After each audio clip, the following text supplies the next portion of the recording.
delayzinho para começar.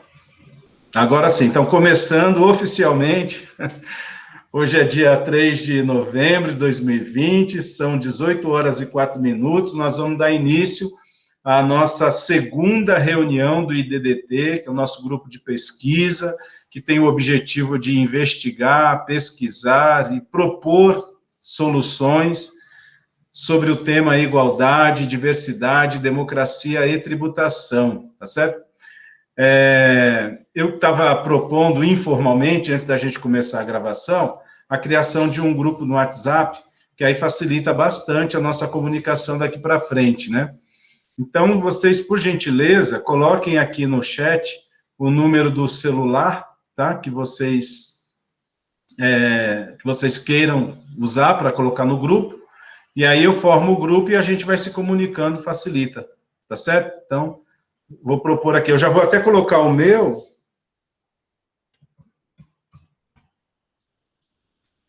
Aí, se alguém se habilitar para ser o administrador do grupo, eu até aceito aí a proposta, mas me coloque também como administrador, né? Aí, ó, 981300564. Beleza? Você pode criar o grupo depois, Irapuã? Beleza. Então tá. Gente, então é o seguinte, como a nossa reunião ela é rápida, é bem objetiva, a gente tem que começar já. O que eu tinha proposto na nossa reunião de abertura? Era que a gente dominasse o conceito de racismo estrutural, né, que é o ponto de partida para as discussões do nosso grupo. E aí eu tinha sugerido a leitura de um livro que está ganhando bastante evidência, que é o livro do professor Silvio Rodrigues, Silvio Almeida. Silvio Rodrigues era o civilista, né? Silvio Almeida, que, aliás, ontem ele até participou de um bate-papo naquele programa do GNT, papo de segunda, né? Lá do GNT, e foi bastante interessante. Eu não consegui assistir tudo, eu só assisti da metade para o final, ou até depois da metade para o final, mas é sempre interessante as intervenções do professor Silvio. Então, eu tinha proposto isso. Eu não sei se todos tiveram acesso ao livro, se leram. Então, como a gente tinha, assim, combinado, o objetivo do nosso grupo é compartilhar essas leituras e, em seguida, a gente promove um debate. Então, eu queria propor o seguinte, eu vou fazer a leitura do que se considera o conceito de racismo estrutural e seus fundamentos. Eu acho que é uma leitura rápida, que deve levar uns 20 minutos no máximo, e a gente vai acompanhando isso, né, com atenção, e logo em seguida a gente faz um debate com base no texto que foi lido e em certas relações que a gente observa, né, no país. Pode ser assim? Tudo bem? Não sei se todo mundo leu, né, então, pelo menos essas primeiras reuniões a gente vai fazer assim. Então, eu queria ir direto ao ponto, que é o seguinte, ó, o conceito de racismo estrutural, na obra do professor Silvio, tá? Isso está na página 30 do livro, tá? Na verdade, é um subtítulo, uma subdivisão, quando ele trabalha com o conceito fundamental de racismo, né? Então, ele diz aqui, né, Black Power e racismo institucional. Este livro, diz o professor Silvio, este livro não estaria completo se não mencionasse a primeira obra a usar o adjetivo institucional para se referir ao racismo. E a obra é Black Power, Politics of Liberation in America, de Charles Hamilton e Kawane Turi, nome africano adotado por Stockley Carmichael. Os autores, tendo por base a sociedade estadunidense, propõem um rompimento com as análises que restringem o racismo a comportamentos individuais. No livro, o racismo é definido como a aplicação de decisões e políticas que consideram a raça como o propósito de subordinar um grupo racial e manter o controle sobre esse grupo. Após essa definição, os autores afirmam que o racismo é tanto evidente como dissimulado. Marca-se, portanto, uma importante separação entre o racismo individual, que corresponde a indivíduos brancos agindo contra indivíduos negros, e o racismo institucional, que se manifesta nos atos de toda a comunidade branca contra a comunidade negra. O racismo individual, dizem os autores, e agora ele vai citar literalmente, consiste em atos evidentes de indivíduos que causam morte, ferimentos ou a destruição violenta de propriedades. Este tipo pode ser gravado por câmeras de televisão, pode frequentemente ser observado no momento em que ocorre. E aí volta agora ao texto do professor. Já o racismo institucional é menos evidente, muito mais sutil, menos identificável em termos de indivíduos específicos que cometem os atos. Porém, alertam os autores para o fato de que o racismo institucional, abre aspas, não é menos destrutivo na vida humana, fecha aspas. O racismo institucional se origina nas operações de forças estabelecidas e respeitadas na sociedade e, portanto, recebe muito menos condenação pública do que o primeiro tipo. O exemplo contido na obra de Hamilton e Turi, bastante elucidativo de como a concepção institucional do racismo opera de maneira diversa do racismo quando visto sob o prisma individualista. Por exemplo, quando terroristas brancos bombardeiam uma igreja negra e matam 5 crianças negras, isso é um ato de racismo individual, amplamente deplorado pela maioria dos segmentos da sociedade.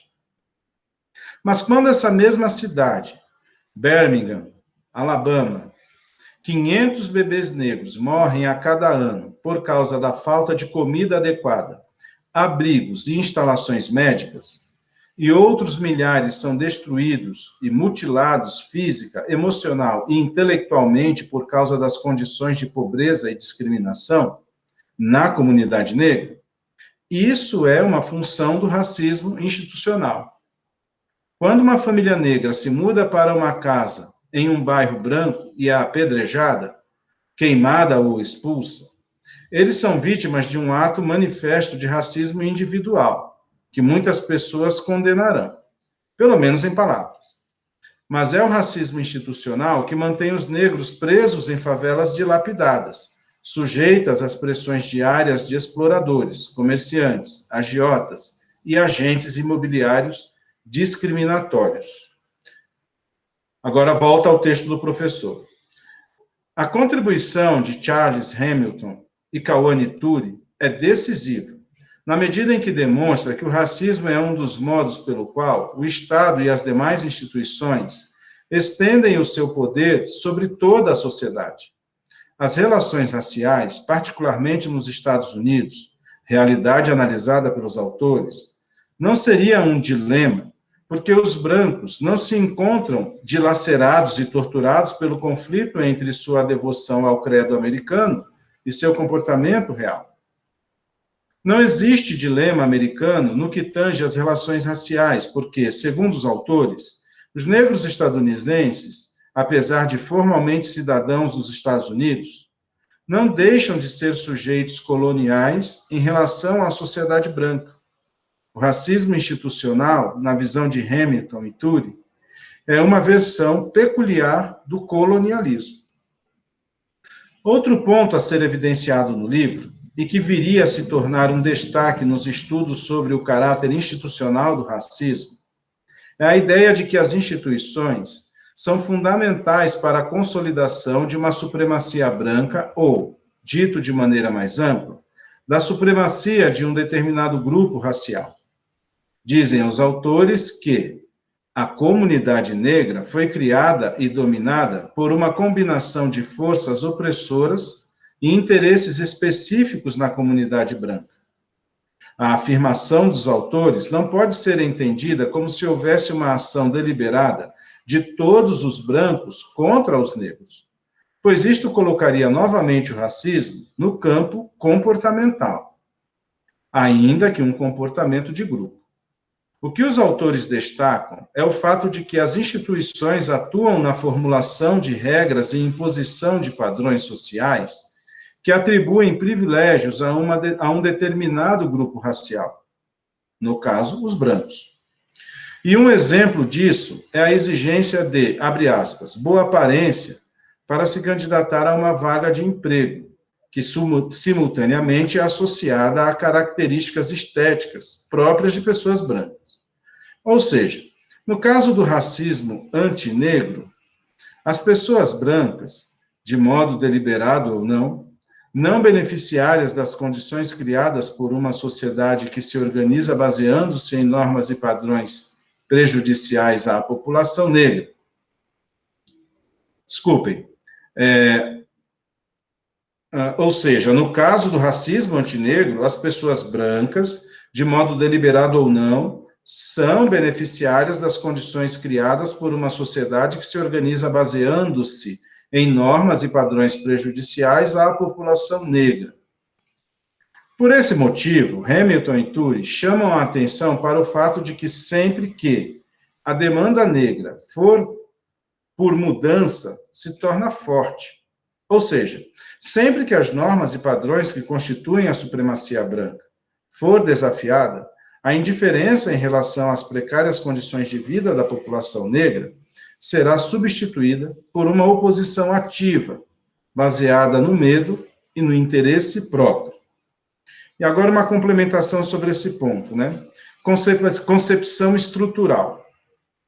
O conceito de racismo institucional foi um enorme avanço no que se refere aos estudos das relações raciais. Primeiro, ao demonstrar que o racismo transcende o âmbito da ação individual e, segundo, ao frisar a dimensão do poder como elemento constitutivo das relações raciais, não somente o poder de um indivíduo, de uma raça sobre outro, mas de um grupo sobre outro. Algo possível quando há o controle direto ou indireto de determinados grupos sobre o aparato institucional. Entretanto, algumas questões ainda persistem. Vimos que as instituições reproduzem as condições para o estabelecimento e a manutenção da ordem social.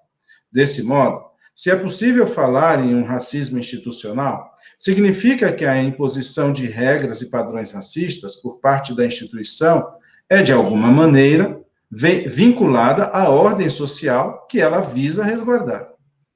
Assim como a instituição tem sua atuação condicionada a uma estrutura social previamente existente, com todos os conflitos que lhes são inerentes, o racismo que essa instituição vem a expressar é também parte dessa mesma estrutura.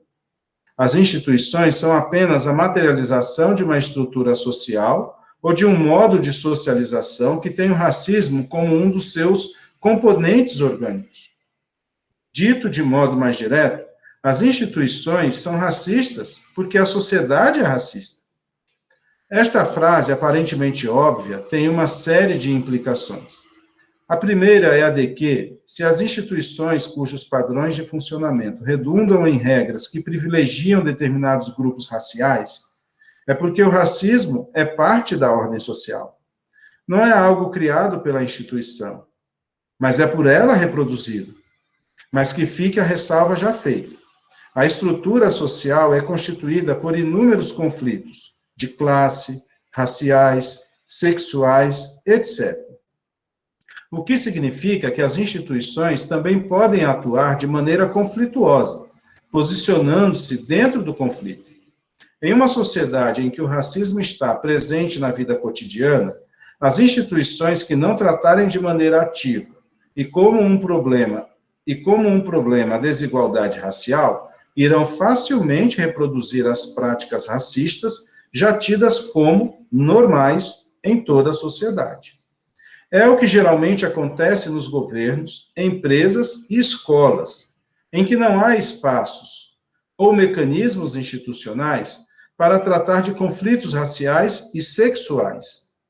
Nesse caso, as relações do cotidiano no interior das instituições vão reproduzir as práticas sociais corriqueiras, dentre as quais o racismo, na forma de violência explícita ou de microagressões, piadas, silenciamento, isolamento, etc. Enfim, sem nada a fazer, toda a instituição irá se tornar uma correia de transmissão de privilégios e violência racistas e sexistas. de tal modo que, se o racismo é inerente à ordem social, a única forma de uma instituição combatê-lo é por meio da implementação de práticas antirracistas efetivas. É dever de uma instituição que realmente se preocupe com a questão racial investir na adoção de políticas internas que visem, item A, promover a igualdade e a diversidade em suas relações internas e com o público externo, por exemplo, na publicidade.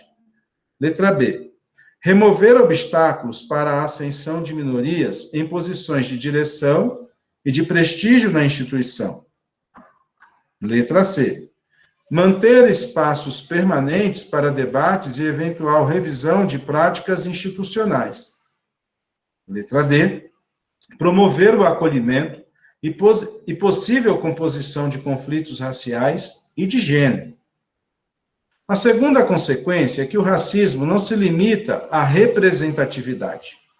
Ainda que essencial, a mera presença de pessoas negras e outras minorias em espaços de poder e decisão não significa que a instituição deixará de atuar de forma racista.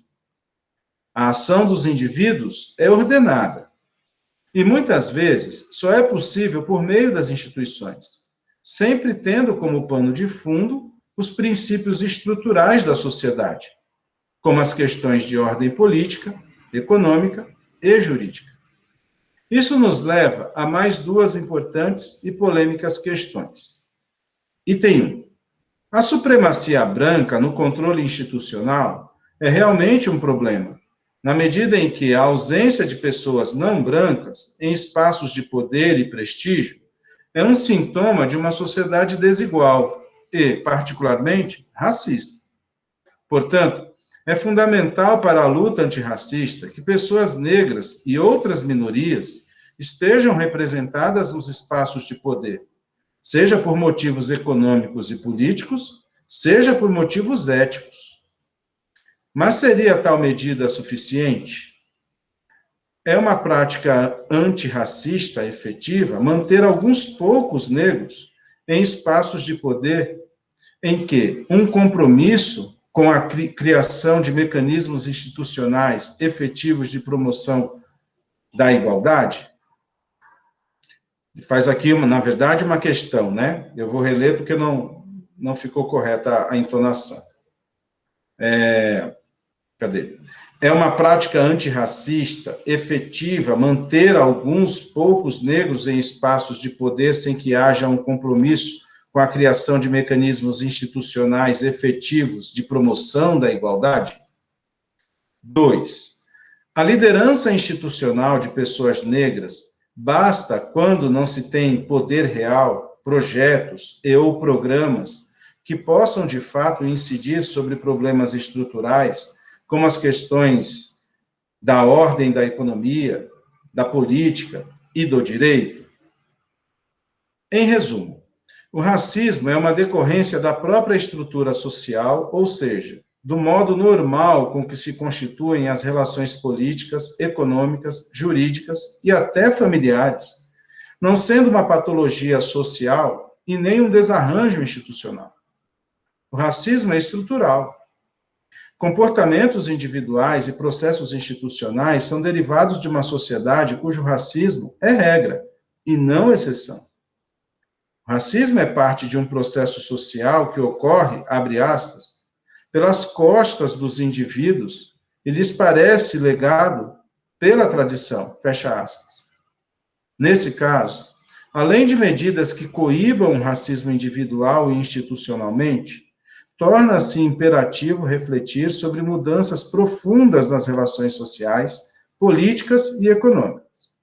A viabilidade da reprodução sistêmica de práticas racistas está na organização política, econômica e jurídica da sociedade. O racismo se expressa concretamente como desigualdade política, econômica e jurídica. Porém, o uso do termo estrutura não significa dizer que o racismo seja uma condição incontornável e que as ações políticas institucionais antirracistas sejam inúteis, ou ainda, que indivíduos que cometam atos discriminatórios não devam ser pessoalmente responsabilizados. Dizer isso seria negar os aspectos social, histórico e político do racismo. O que queremos enfatizar do ponto de vista teórico é que o racismo, como processo histórico e político, cria as condições sociais para que, direta ou indiretamente, grupos racialmente identificados sejam discriminados de forma sistemática, ainda que os indivíduos que cometam atos racistas sejam responsabilizados. O olhar estrutural sobre as relações raciais nos leva a concluir que a responsabilização jurídica não é suficiente para que a sociedade deixe de ser uma máquina reprodutora de desigualdade racial. A ênfase da análise estrutural do racismo não exclui os sujeitos racializados, mas os concebe como parte integrante e ativa de um sistema que, ao mesmo tempo que torna possíveis suas ações, é por eles criado e recriado a todo momento. O propósito desse olhar mais complexo é afastar análises superficiais ou reducionistas sobre a questão racial que, além de não contribuírem para o entendimento do problema, dificultam em muito o combate ao racismo. Como ensina Anthony Giddens, a estrutura, abre aspas, é viabilizadora, não apenas restritora. O que torna possível que as ações repetidas de muitos indivíduos transformem as estruturas sociais. Ou seja, pensar o racismo como parte da estrutura não retira a responsabilidade individual sobre a prática de condutas racistas e não é um álibi para racistas. Pelo contrário, entender que o racismo é estrutural e não um ato isolado de um indivíduo ou de um grupo nos torna ainda mais responsáveis pelo combate ao racismo e aos racistas. Consciente de que o racismo é parte da estrutura social e, por isso, não necessita de intenção para se manifestar, por mais que calar-se diante do racismo não faça do indivíduo moral e ou juridicamente culpado ou responsável, certamente o silêncio o torna ética e politicamente responsável pela manutenção do racismo. A mudança da sociedade não se faz apenas com denúncias ou com o repúdio moral do racismo. Depende, antes de tudo, da tomada de posturas e da adoção de práticas antirracistas. Assim sendo, raça é um conceito cujo significado só pode ser recolhido em perspectivas relacional. Ou seja, raça não é uma fantasmagoria, ou um delírio, ou uma criação da cabeça de pessoas mal intencionadas. É uma relação social, o que significa dizer que a raça se manifesta em atos concretos ocorridos no interior de uma estrutura social marcada por conflitos e antagonismos. Diante do que foi visto até o momento, pode-se inferir que o racismo, sob a perspectiva estrutural, pode ser desdobrado em processo político e processo histórico. E aqui ele vai tratar do racismo como processo político e processo histórico. Então, o que eu queria, primeiramente, era propor, deu mais ou menos meia hora, né? Propor aqui um alinhamento conceitual e seguido de um debate, eu vi também a participação de vocês, sobre o conceito de racismo, né? Esse livro do Silvio Almeida, nos capítulos anteriores, eu li só a parte referente ao conceito de racismo estrutural, ele trata do conceito de racismo de uma forma mais abrangente, né? Que seria o racismo visto de um ponto de vista individual, individualista, que aí seriam os comportamentos racistas que a gente verifica às vezes, né? Ou até com uma certa frequência, e que são combatidos, repugnados, né, por nós. Então, a gente vê isso no futebol, né, para falar aí dos exemplos mais marcantes, no futebol, até mesmo no noticiário, né, quantas vezes a gente não viu manifestações aí de insulto contra pessoas não brancas, né, na fila do cinema, no supermercado, na farmácia, etc. Então, esse tipo de comportamento, e que no Brasil aqui acontece com uma certa frequência, é o que ele considera o racismo visto de um ponto de vista individual ou individualista. E que existem os mecanismos institucionais para o seu combate, né? Seja a legislação penal, quando define o crime de injúria racial, né? Ou até mesmo a prática do racismo mesmo, né? Que seria o impedimento de alguém desfrutar de um certo direito, ou ter acesso a um certo direito em razão da sua raça ou da cor da pele. Então, tem, né, essa ideia do racismo individual, né. Um outro exemplo, eu esqueci de mencionar, mas é importante, porque eu acho que faz parte aqui dos nossos debates, né, é o das polícias, especialmente a polícia militar. Então, o que a gente verifica aí da conduta, da ação da polícia militar, na maioria das vezes, é deliberada essa ação, em se definir ou julgar pela cor da pele, se a pessoa deve ou não deve ser tratada da forma como né, com violência. Aliás, ninguém deveria ser tratado com violência na atitude do policial, a não ser que a pessoa reagisse, obviamente, né, à ordem da polícia ou à ação da polícia. Mas o que nós temos visto é que esse tipo de ação da polícia, ela já é de iniciativa do policial.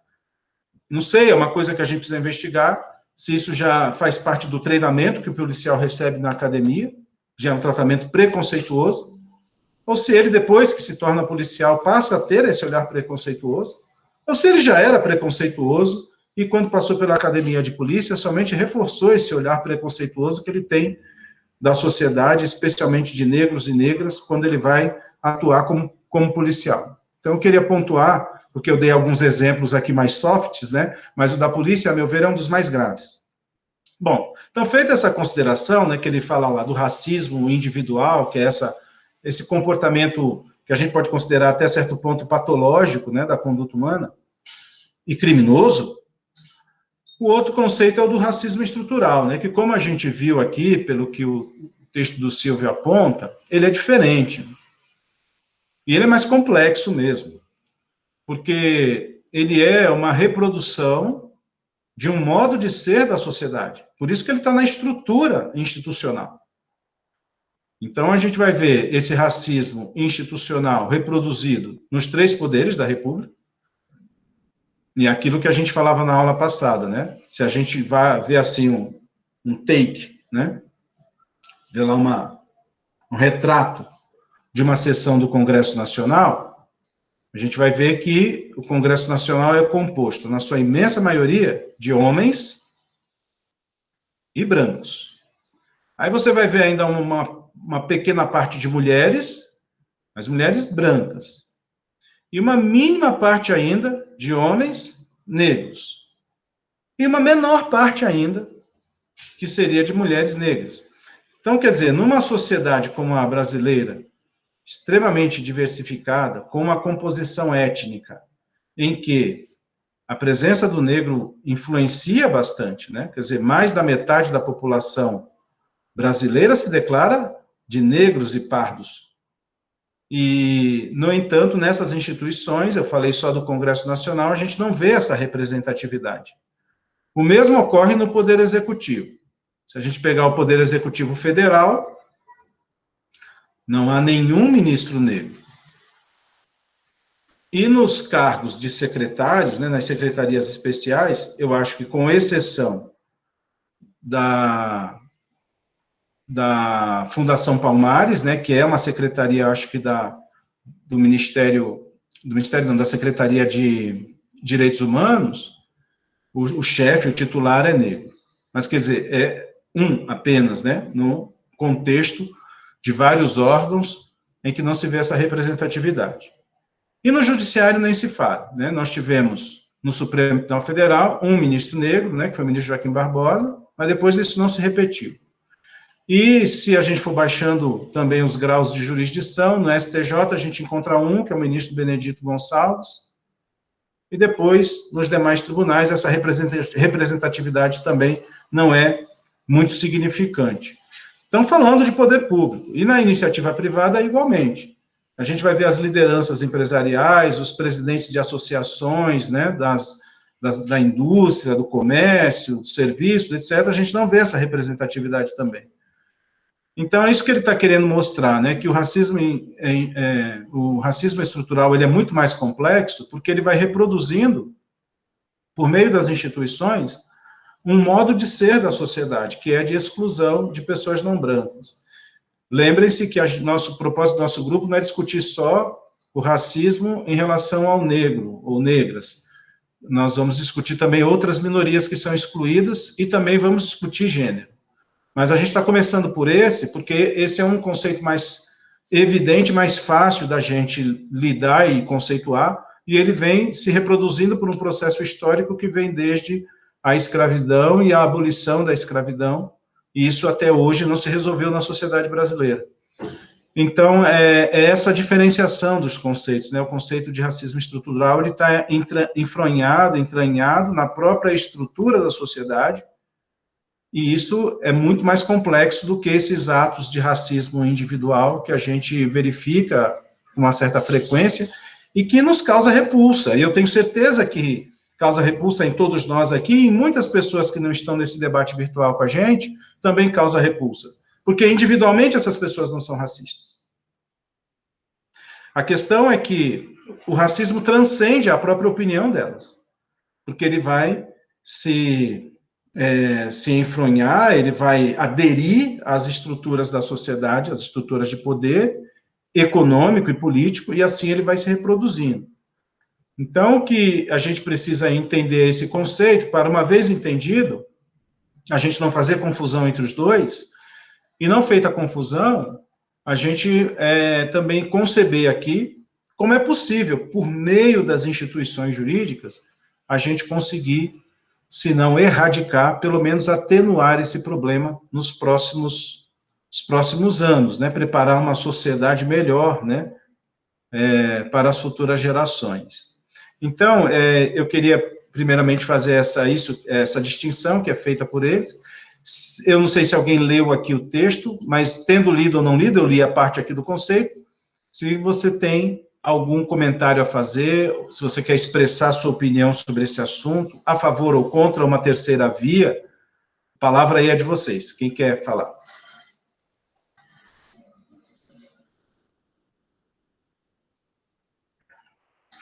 Pode ficar à vontade, você falar o que você achou, que você entendeu, ou se não entendeu, se quer ainda que se reformule algum ponto. Tudo bem? Alguma opinião? Professor, Vamos lá, Irapuã.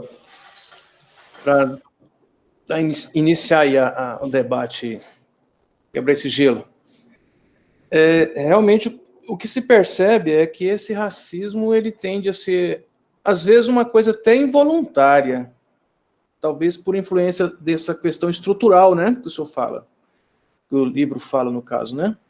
Uma coisa que transcende, que você vê isso refletido nas instituições, você vê isso refletido, igual o senhor bem comentou o exemplo, né, nas ações policiais, né, que elas já partem com um pré-julgamento já formado, né, as ações policiais, quando identificam certas pessoas e já as qualificam por certos estereótipos. Então, assim, é muito interessante esse trabalho que você está realizando, eu estava até refletindo, né, a importância desses trabalhos pontuais para esclarecer, para a gente não ficar refém do nosso subconsciente. Que eu acho assim, o racismo, o preconceito, a maldade com o próximo, isso aí acaba que você, às vezes, é contagiado pelo próximo, pelo outro, né, sem ter noção do mal que aquilo está fazendo para você e para os outros, né? Involuntariamente você adquire aquele sentimento ruim, mas se você parar para refletir, se você tiver a oportunidade de ter uma conversa com alguém que pense o contrário, você tende a se envergonhar, né? Que eu acho que é uma covardia. É uma maioria que oprime a minoria, vamos dizer assim, né? E aí não é minoria em quantidade, é minoria em voz, né? Em força, né? Em quantidade, Como você falou, a população, nossa população é mais a metade é parda, né? É negra e parda. Uhum.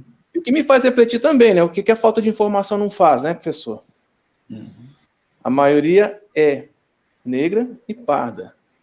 E os exemplos que o senhor comentou aí, a julgar pela maioria, né? Esses colégios representativos, eles estão num contrassenso, né? O que é informação, né? A falta de informação. A manipulação, né? Uhum. O Irapuã, só complementando o que você falou aí, eu acho que é justamente... Anderson está falando, né, Anderson? Isso. Só complementando o que a Irapuã falou, isso acho que decorre justamente desse processo político, desse processo histórico que o autor vem discorrendo no texto dele, e as pessoas, de uma forma acho que até automática, vão reproduzindo aquilo que elas veem. Certa vez eu vi um filme,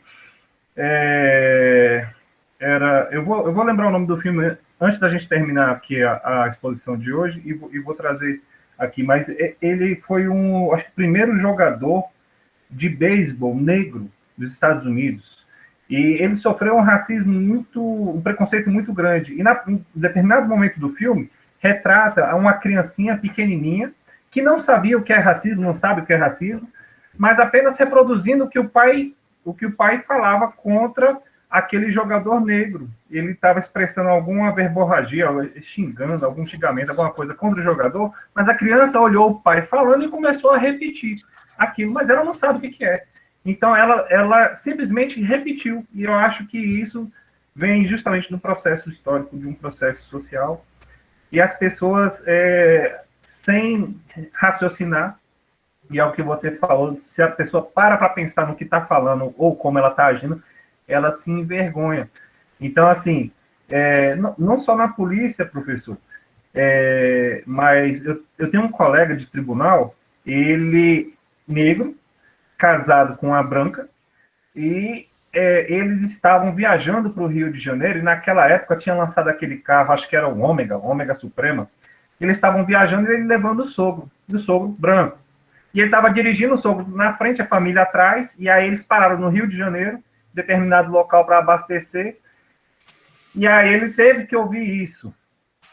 Falaram para ele, quando eles estavam abastecendo, uma pessoa chegou lá para ele e falou, negão, você está ganhando quanto para dirigir para esse pessoal? Me coloca aí também, porque eu quero ganhar.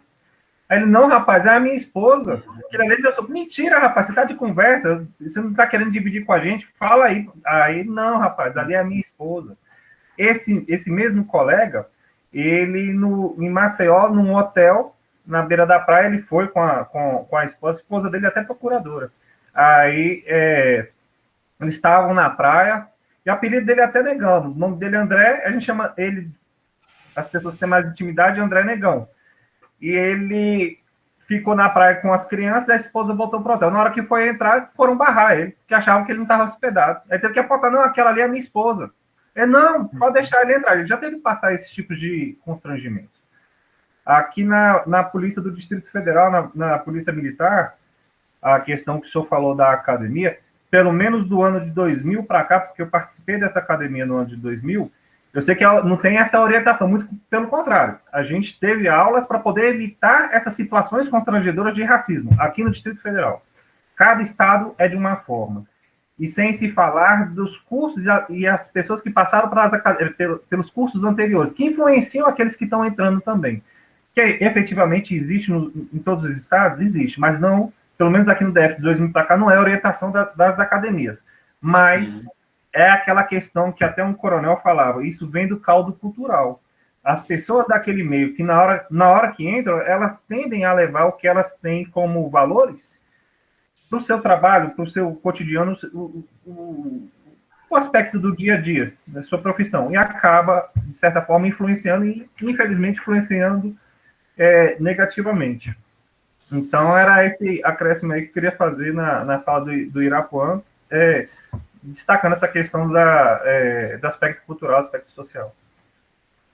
Muito bom, Anderson. Agradeço, Irapuã, agradeço, Anderson. Muito pertinente a observação dos dois. Aliás, sobre esse assunto aí da polícia, esse é um assunto que eu quero que, se a gente conseguir, né, que o nosso grupo se estruture dentro daquilo que eu estava pensando, né? Como eu disse para vocês, é um grupo de pesquisa, mas a gente também converter isso para um projeto de pesquisa que seria algo mais ambicioso, e quem sabe lá na frente a gente criar um instituto, né, para discutir essa questão.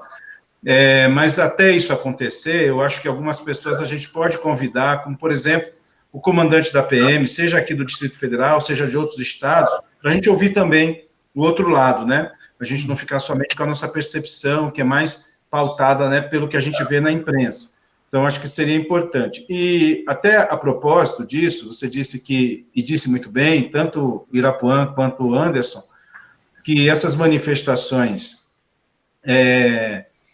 de racismo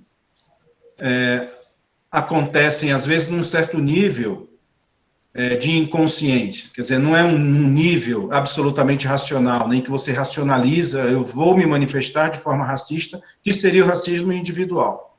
Mas como ele se reproduz nas estruturas da sociedade, isso acaba fazendo parte de um certo cotidiano, né? E, aquele normal, entre aspas, no texto. É aquele normal que ele coloca no texto, entre aspas. Normal. Exato. É normal, né? Você vai pensar assim. E eu estava esses dias assistindo uma entrevista que eu achei muito boa, muito bem feita a entrevista, especialmente pelas posições do entrevistado, que é o juiz André Nicoliti, ele é do Rio de Janeiro, e é um juiz negro, né? E ele foi entrevistado pelo Caetano Veloso num programa lá do Mídia Ninja, foi na semana passada. E eu achei muito interessante o que o André falava, né? E uma das passagens do que ele disse, ele falou que uma amiga dele, que é promotora de justiça, uma vez estava contando para ele esse episódio, e ele estava reproduzindo o que a promotora contou para ele na entrevista. Que numa audiência criminal, o juiz foi lá, chamou o réu, né? O réu se sentou lá do outro lado da mesa, era um rapaz negro, com a roupa de presidiário, né? E de um lado estava o Ministério Público, do outro lado estava a vítima. E aí o juiz pergunta, então, para a vítima, né? Então, senhora fulana, a senhora confirma, né? Foi essa pessoa que lhe roubou, que praticou o roubo? Ela nem pestanejou, falou, sim, foi ele, tenho certeza, foi ele, sim, foi ele que roubou, sim, é ele mesmo. E nisso, a promotora começa a ficar um pouco desconfortável ali, mexendo nas pastas para lá e para cá, mas qual era o problema? Aquela audiência que estava acontecendo era a audiência da 13h. E o réu foi levado por engano, era o réu da audiência das 15. Então, você vê, é aquela coisa, quer dizer, como é negro, preso, é o culpado, né? Então, na verdade, ele estava usando aquilo para poder exemplificar dois problemas, né? Um que é essa questão do reconhecimento, né, feito do réu, né, dessa maneira, e segundo, a questão do racismo, que está na estrutura. Aquela mulher que disse, não, foi ele mesmo, talvez não quisesse ser racista ali, né? Ela não insultou o preso por ele ser preto, mas por ele ser preto, ela parte de um pressuposto de que ele foi quem roubou, né? De quem a roubou. Então, isto é uma questão bastante, né, complexa, delicada. Uma coisa que se atrela, Walter, seja bem-vindo aí, você chegou, eu vi aí seu chat, mas tudo bem, não tem problema, vai pegando aí o finalzinho, mas ainda dá para a gente conversar. Se você puder, Walter, nós vamos criar um grupo pelo WhatsApp, se você puder colocar o seu celular aí no chat, depois a gente vai formar o grupo, tá? Claro, professor, já estou colocando ali. Professor, eu já disponibilizei no grupo um linkzinho, inclusive a turma quase toda já aderiu, é só clicar lá e entrar. O senhor já incluí, eu tenho o telefone na minha agenda, eu já incluí. Caramba, hein? Irapuã é super rápido nisso. Eu sou das antigas, eu estava achando que criar o grupo no WhatsApp, você tem que ir anotando os numerozinhos lá, ele já fez aí.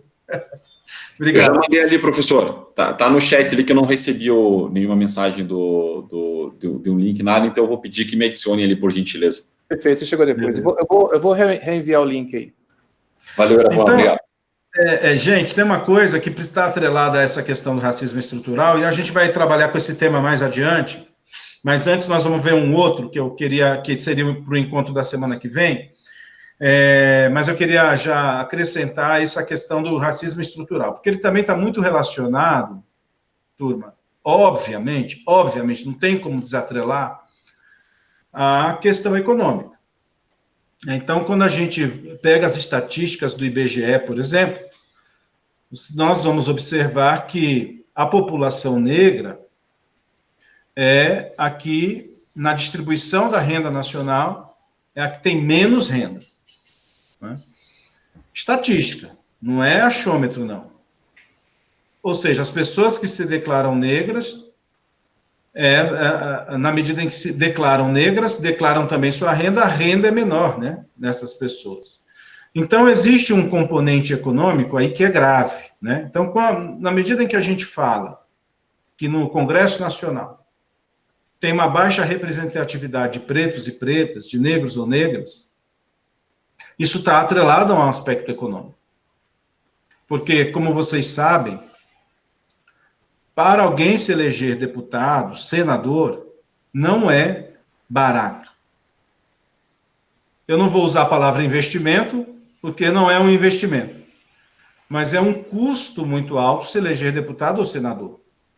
Primeiro que você tem que ter uma espécie de mecenas lá para bancar sua campanha. Embora hoje tenha o fundo partidário, essas coisas todas. Mas quem é que pode se desprender dos seus compromissos cotidianos, não é? De trabalho, de família, para se dedicar à política? Ou a pessoa muito abnegada, e aí ela faz da sua vida política, e aí não importa muito a sua condição social, ele vai batalhar pelo voto, ou são as classes mais favorecidas, que aí tem condições de abrir mão da vida pessoal, inclusive dos seus compromissos econômicos e profissionais para se dedicar à política. Então, não é difícil você encontrar, dentro do Congresso Nacional, uma forte representação do empresariado.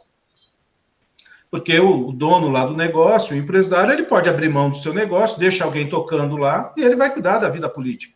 Vai cuidar de política, vai fazer política. Não estou recriminando. Acho que tem que ter a representação dos empresários lá, né? Mas a gente não vê também a representação de negras e negros, pretos e pretas, em razão desse aspecto econômico também, que é significativo, porque o cara, se ele tem uma renda menor, é porque ele tem aquela história, né, de matar um leão por dia para sobreviver. Né? Negro a negra, ele está nas profissões que agregam menos renda. É aquela história que eu até coloquei lá no edital, e eu estou colocando, é uma coisa que não é nenhuma genialidade de minha parte, muito pelo contrário, é uma coisa óbvia que a gente observa. Você vai encontrar um negro e a negra num restaurante, trabalhando como garçom, como cozinheiro ou ajudante geral. E eu não estou aqui fazendo pouco dessas profissões ou dizendo que elas não sejam importantes. Elas são muito importantes. Mas a gente pouco vê o negro, a negra, a preta e a preta como cliente no restaurante. O senhor está analisando um fato. Hã? O senhor está analisando um fato. Exatamente. Estou analisando um fato. Então, a gente pouco vê. Então, o que eu estou querendo dizer é o seguinte, como é que a gente pode, né, achar que no Congresso Nacional você vai encontrar uma boa representatividade de pretos e pretas, se pretos e pretas no país, por terem uma condição econômica menos favorecida, tem que batalhar pela sobrevivência. Então, ele não consegue se dedicar à política, especialmente no Congresso Nacional. Então, está aí a baixa representatividade. Isso explica um pouco isso.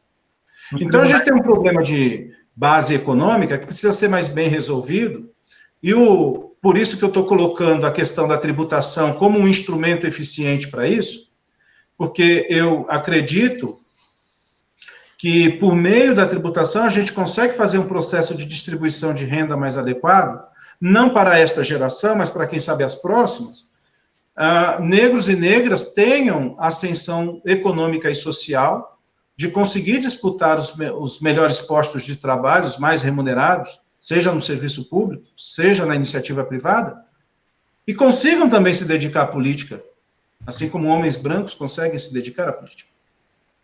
Então, essa é uma questão importante. Isso se repete, obviamente, no judiciário. Para poder disputar os cargos mais disputados do judiciário, de Ministério Público, magistratura, A pessoa tem que ter as condições lá na base que lhe permitam fazer isso. Estudar para um concurso como esse é dedicação de anos. Não me venham dizer que 80% do judiciário brasileiro é composto de gênios, que não precisam estudar e conseguem passar no concurso. Claro que não. Pode ter, sei lá, 0,05% de gênios, que conseguem, com menos esforço, entrar no concurso. Muita gente é porque ficou muito tempo ali estudando.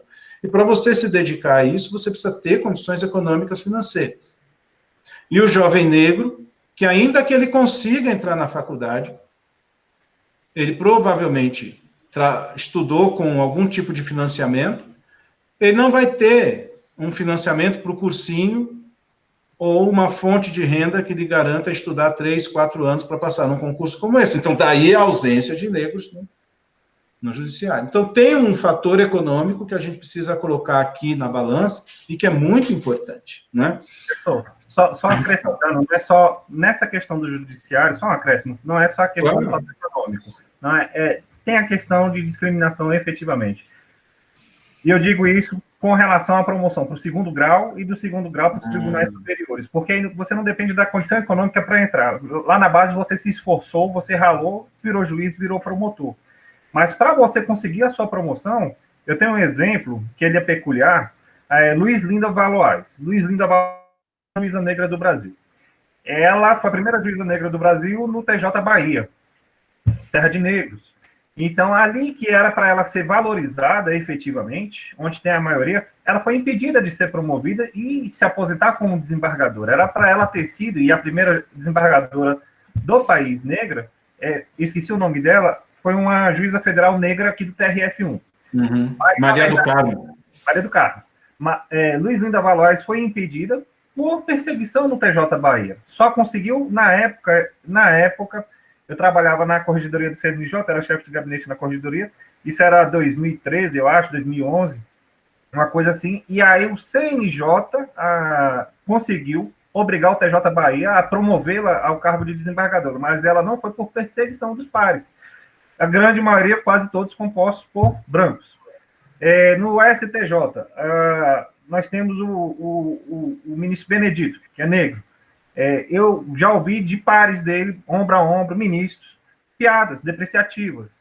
Então, assim, são em todos os lugares, especialmente nos tribunais, nos tribunais, 2º grau, Tribunal Superior, se depender da promoção, da questão política, infelizmente, a questão racial pesa e eles discriminam, infelizmente, vários discriminam, não é só a questão econômica. Então, assim, ali você efetivamente vê a ausência de negros, seja no STJ, no STF, seja em TRFs ou TJs, infelizmente, isso conta de forma negativa. Assim, você observa que, a depender da promoção, não é só a questão do mérito, a questão financeira. Se não for uma questão política muito forte para ele subir, dificilmente ele vai. Só se for realmente aquela promoção obrigatória. Tem uma promoção obrigatória para os juízes, mas é difícil. Você vê pela própria composição dos TJs e dos TRFs e STJ, enfim. Infelizmente, aí ultrapassa o aspecto econômico e entra essa questão social de uma forma bem negativa. Sim, você disse bem, Anderson. Acho que nesse nível já dos tribunais, claro que pesa, indubitavelmente, porque aí já são iguais, né? Já estamos falando de juízes, né? Portanto, já estão igualados, né? Pelo cargo, pela condição econômica, mas nas promoções, especialmente por mérito, isso pesa mesmo.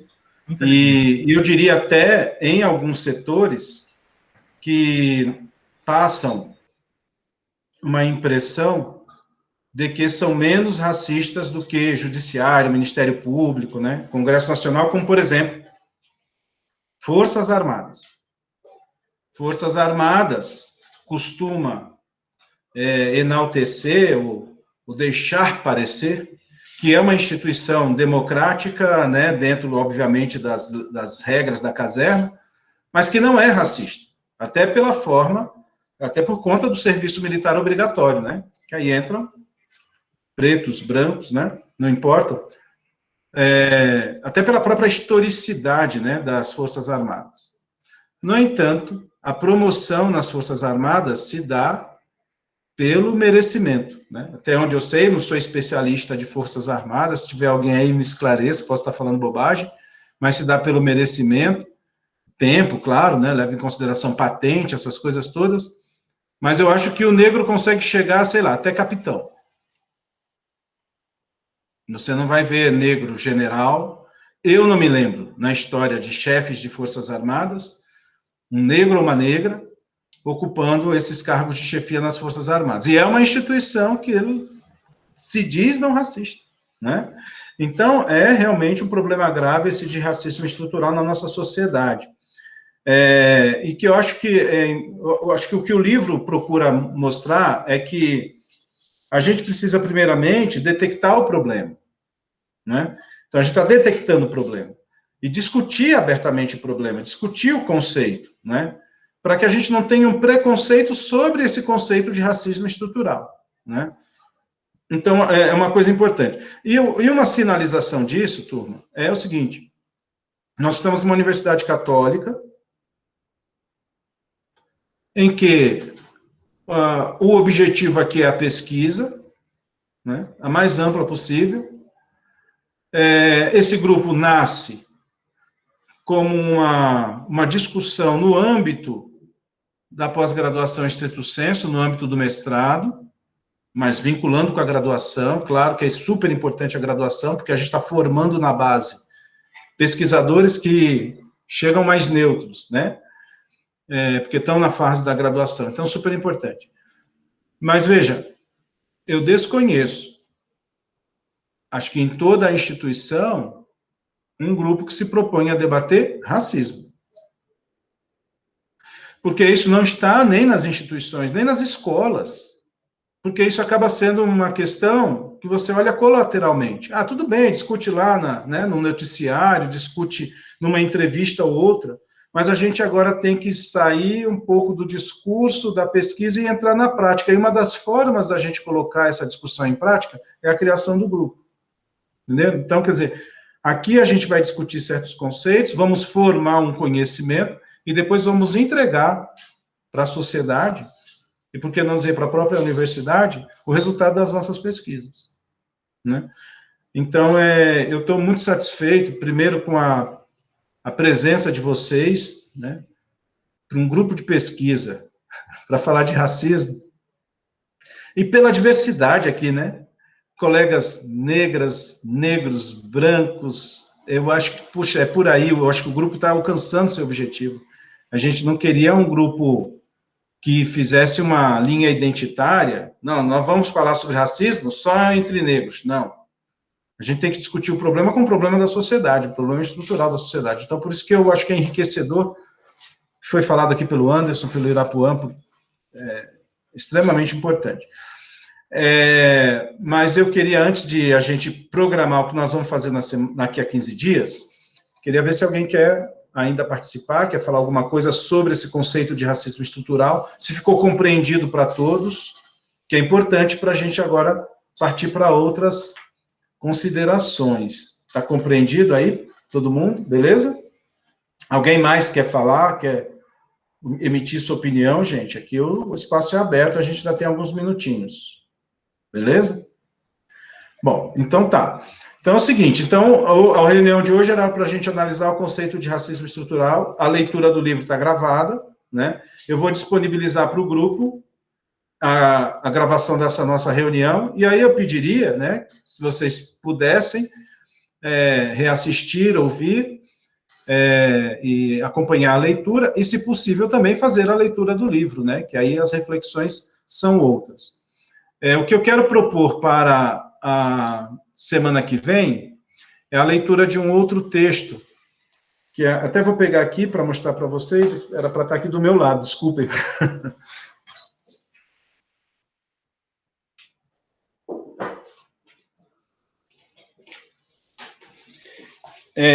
Que eu já selecionei para nosso encontro daqui a 15 dias, que é o livro da Abdias Nascimento, O Genocídio do Negro Brasileiro, esse livro aqui, ó.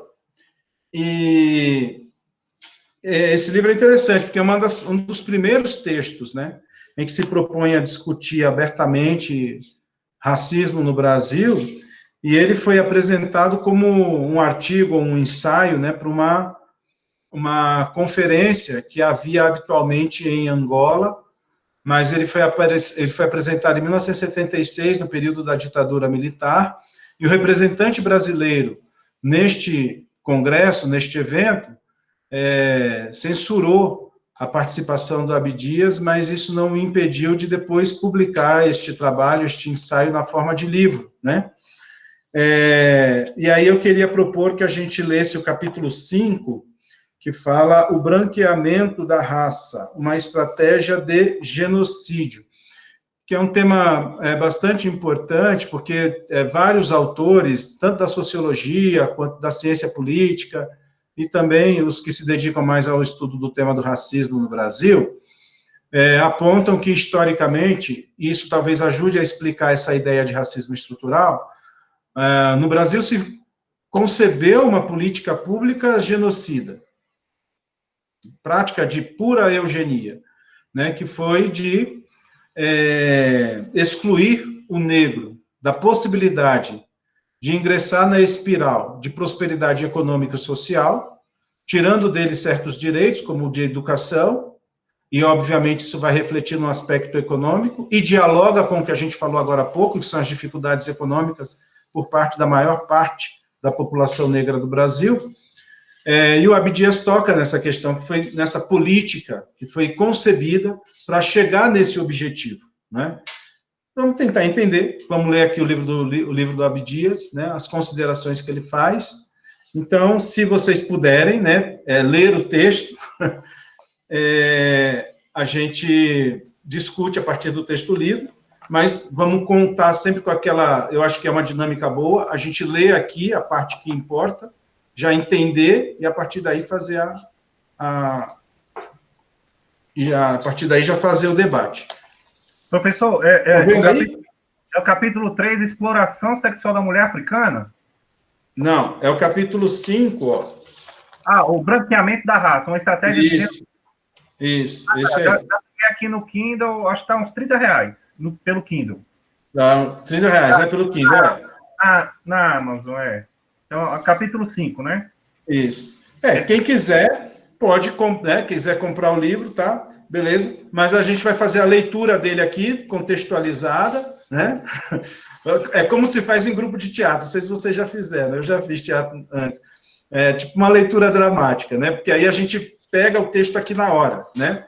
E aí a gente já fixa melhor. Eu tenho certeza que vocês já fixaram melhor o conceito de racismo estrutural a partir da leitura do livro, né? O Anderson falava, mas foi como o autor falou, assim, assado.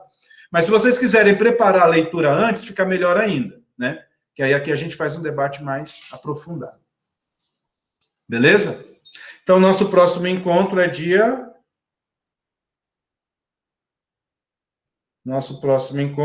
17, é isso, né? 17 de novembro, no mesmo horário, na mesma sala. Vocês receberam aí, né? Vanderleia disse que tem o PDF. Então, Vanderleia, você não pode disponibilizar no grupo, não? Para todo mundo? Pronto. Resolveu-se. Beleza. Então, resolveu-se.